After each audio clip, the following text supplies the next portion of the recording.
আসসালামু আলাইকুম প্রিয় দর্শক, আশা করি সবাই ভালো আছেন। আমরা আল্লাহর রহমতে ভালো আছি।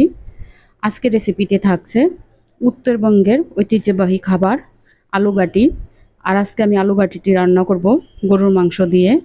চলুন দেখে নিই কীভাবে রান্না করব। এখানে আমি রেগুলার গরুর মাংস যেভাবে রান্না করা হয় সেভাবেই মাংসটি রান্না করব। এখানে আমি ধনিয়া ফাঁকি দিয়ে দিলাম 2 টেবিল চামচ, মরিচের ফাঁকি দিয়ে দিলাম 2 টেবিল চামচ, হলুদের ফাঁকি দিয়ে দিলাম 2 টেবিল চামচ, স্বাদ মতো লবণ,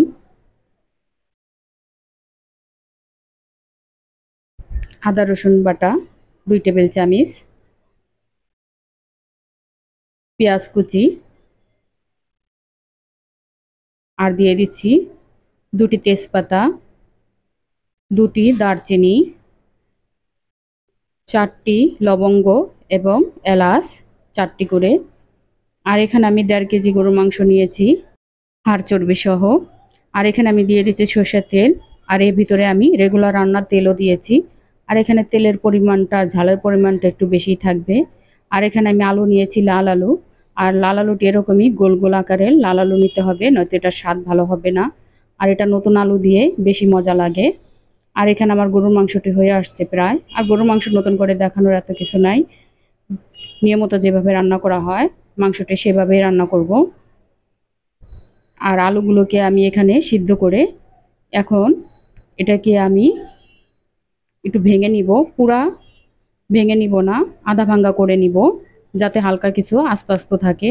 আর এখানে আলুটি ভাঙা হয়ে গেলে এর ভিতরে আমি 1 বাটি পানি দিয়ে নিচ্ছি, পানি দিয়ে একটু মাখিয়ে নিব। তারপর এটাকে আমি একটি সাইড করে রেখে দিব। এখন আমার গোশটি কষানো হয়ে গেলে তার ভিতরে আমি আলুগুলো দিব। আর এখানে আমার গোশটি কষানো হয়ে গেছে, একদম তেল চলে আসছে, ভালো মতন কষিয়ে নিয়েছি। আর গরু গোশটি যত ভালো কষাবেন এটার টেস্ট ততই ভালো আসবে। এবার আমি আলুগুলোকে দিয়ে দিলাম। এবার আলুগুলোকে দিয়ে প্রায় 20 মিনিটের মতন কষাতে হবে। আর এখানে 10-12টি কাঁচামরিচ দিয়ে দিলাম। কাঁচামরিচটি এই পর্যায়ে এসে দিবেন, নামানোর আগে দিবেন না, তাহলে এটার ঘ্রাণ কাঁচা একটা ফ্লেভার আসে। আর এইভাবে দিলে এটার ফ্লেভারটা ভালো হয়, ঘ্রাণটা খুব ভালো আসে। আর এইভাবে করে নেড়ে চেড়ে প্রায় 15-20 মিনিট আলুগুলোকে কষিয়ে নিতে হবে। আলুগুলো যত কষানো হবে এটার টেস্ট ততই ভালো আসবে। খুব ভালো করে কষিয়ে নেবেন, এতে করে আলুর কাঁচা গন্ধটা আর আসবে না। আর অনেকে রান্না করে বলে এটার ভিতরে কাঁচা গন্ধ আসে। এটা ভীষণ মজাদার একটি তরকারি। এভাবে রান্না করে আলু গাটি খেয়ে দেখবেন, ভীষণ ভীষণ মজা লাগে। আমিও জীবনে ফার্স্ট খেলাম, আমার কাছে ভীষণ ভালো লেগেছে। আপনারা সবাই বাসায় একবার ট্রাই করবেন। আর রেসিপিটি ভালো লাগলে লাইক, শেয়ার এবং সাবস্ক্রাইব করবেন। আর আমার ফেসবুক পেজ আছে, পেজে যেয়ে লাইক করবেন। আর এখানে পর্যাপ্ত পরিমাণে পানি দিতে হবে। আমি এখানে 2 বাটি পানি দিয়ে নিয়েছি, কারণ এটাকে জাল করতে হবে। প্রায় আমি 1.5 ঘন্টা জাল করব। আর জাল করে নিয়েছিলাম 1.5 ঘন্টা। এটা যত জাল হবে ততই ভালো লাগবে, এটা জালের ভিতরেই এটা স্বাদ। এভাবে করে আমি 1.5 ঘন্টা জাল করে নিয়েছি। দেখতে পাচ্ছেন আস্তে আস্তে কালারটি চেঞ্জ হচ্ছে, আর এটা ঘন হয়ে আসবে। আর এখানে বাড়তি কোনো ঝামেলা নেই, আপনি রেগুলার রান্না যেভাবে করেন সেভাবে করলেই হবে।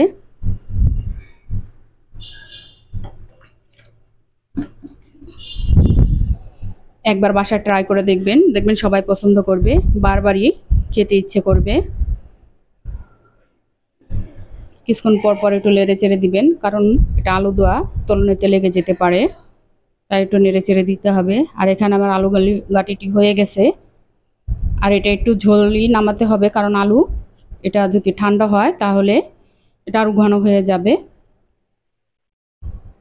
এখন আমি আপনাদের পরিবেশন করে দেখাচ্ছি।